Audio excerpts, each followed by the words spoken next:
Assalamualaikum warahmatullahi wabarakatuh.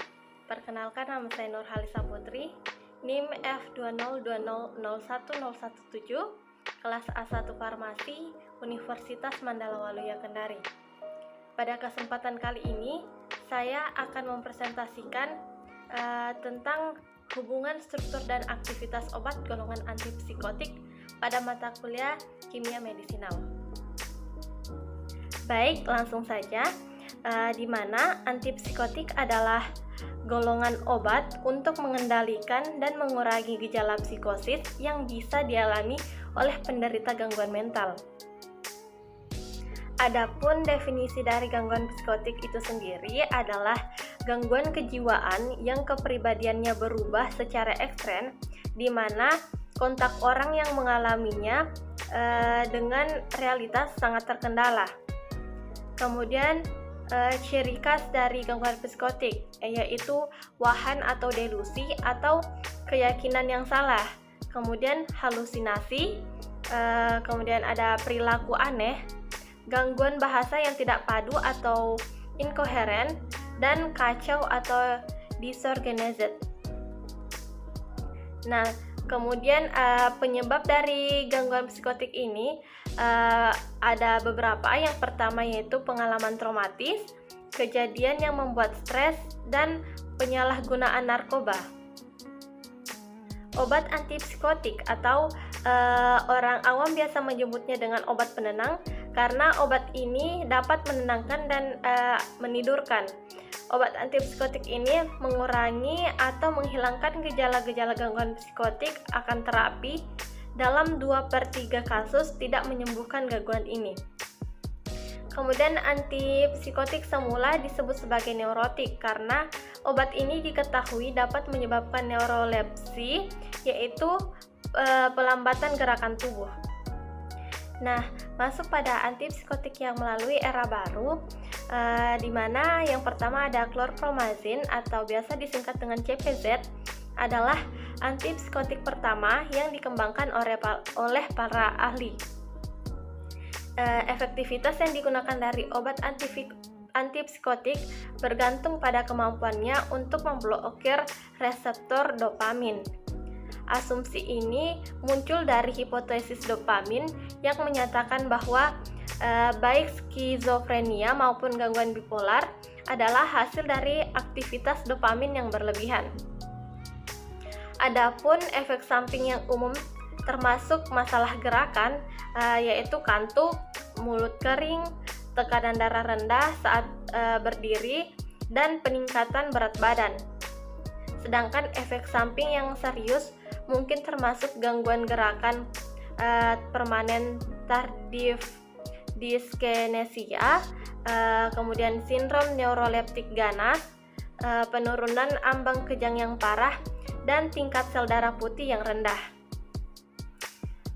Berikut gambar struktur dari chlorpromazine atau 2-chlor-10-phenothiazine yang merupakan obat yang termasuk antipsikotik atau dan antiemetik, di mana chlorpromazine ini adalah senyawa phenothiazine yang mempunyai rumus molekul C22H26N2O4S. Berikut hubungan struktur aktivitas obat chlorpromazine. Chlorpromazine atau CPZ adalah obat antipsikotik. Hal ini terutama digunakan untuk pengobatan gangguan psikotik seperti skizofrenia. Kegunaan lain termasuk pengobatan gangguan bipolar, masalah perilaku yang parah pada anak-anak, termasuk mereka dengan gangguan hiperaktif, defisit perhatian, mual dan muntah, kecemasan sebelum operasi, dan cegukan yang tidak membaik setelah tindakan lain. Itu bisa diberikan melalui mulut dengan suntikan ke otot atau ke pembuluh darah. Chlorpromazine ini termasuk dalam kelas antipsikotik tipikal dan secara kimiawi yang merupakan salah satu phenothiazine. Adapun mekanisme kerjanya tidak sepenuhnya jelas, tetapi diyakini terkait dengan kemampuannya sebagai antagonis dopamin. Ia juga memiliki sifat anti-serotonergik dan antihistamin energik. Kemudian yang kedua ada phenothiazine.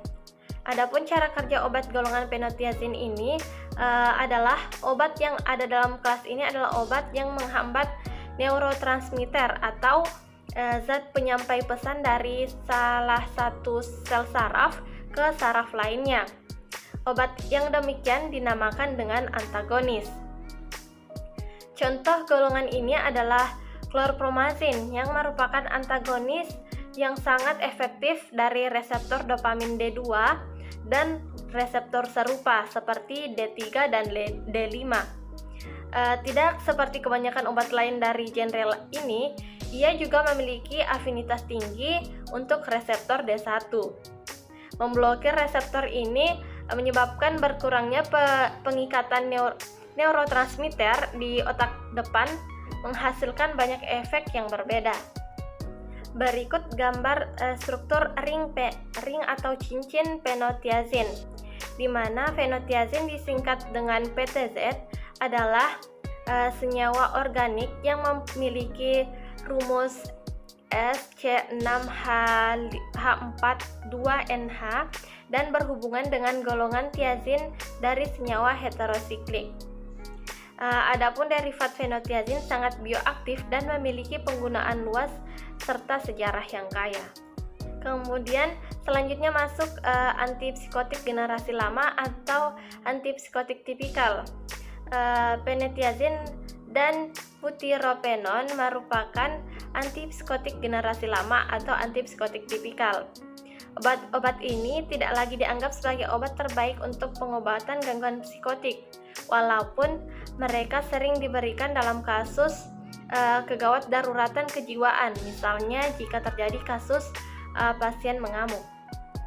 Butyropenon ini adalah golongan obat yang sangat kuat dalam menghambat dopamin atau high potensi antipsikotik.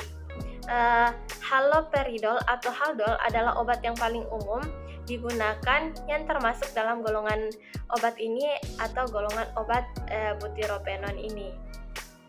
Berikut gambar struktur butyropenon yang merupakan senyawa organik yang dengan rumus C6H5CC3H7, di mana wujud dari butyropenon ini adalah cairan yang tidak berwarna.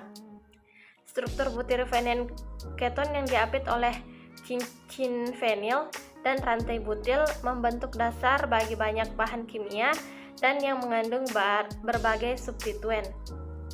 Adapun hubungan struktur aktivitas obat butyropenon, cara kerja butyropenon didasarkan pada afinitas yang kuat untuk dopamin reseptor.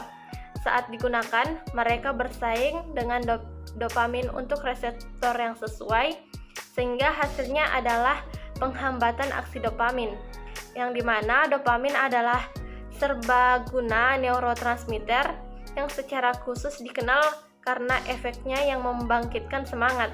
Oleh karena itu, ia juga dikenal sebagai hormon kebahagiaan. Adapun fungsi utamanya adalah untuk memotivasi dan meningkatkan dorongan. Namun, jika terlalu banyak dopamin yang dilepaskan, gejala psikotik yang terjadi dapat dikaitkan dengan kompleks penyakit skizofrenia. Itulah tadi sedikit penjelasan saya tentang hubungan struktur dan aktivitas obat golongan antipsikotik. Kurang dan lebihnya mohon dimaafkan. Terima kasih atas perhatiannya. Wassalamualaikum warahmatullahi wabarakatuh. Semoga bermanfaat.